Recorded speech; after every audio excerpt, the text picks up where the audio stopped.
Revenue శాఖ మంత్రి పొంగులేటి శ్రీనివాసరెడ్డి, ఉప ముఖ్యమంత్రి భట్టి విక్రమార్క, వ్యవసాయ శాఖ మంత్రి తుమ్మల నాగేశ్వరరావు, సత్తుపల్లి శాసనసభ్యురాలు డాక్టర్ మట్టా రాగమయ్యి దయానంద్ సహాయ సహకారాలతో ఖమ్మం జిల్లా కల్లూరు మున్సిపాలిటీని తీర్చిదిద్దామని మున్సిపాలిటీ చైర్మన్ ధరావత్ మోహన్ నాయక్ అన్నారు.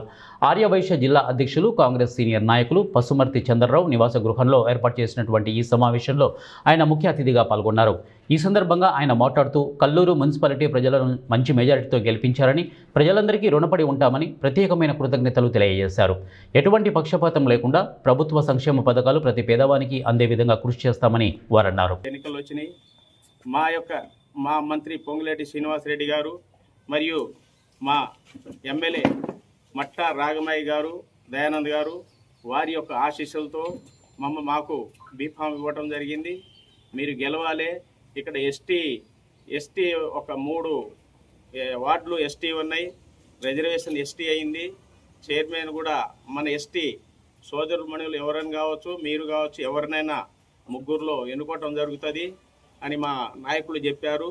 ఆ సందర్భంగా మా ప్రజలు ఇచ్చిన తీర్పు మేరకు నేను గెలిచాను. మా సోదరుమణులు ఎస్టీ వార్డులో 2 గెలిచారు. మా కాంగ్రెసు తరపు నుంచి మా సోదరుమణులు కూడా గెలిచారు. మా అన్నదమ్ములు కూడా 4 గెలిచారు.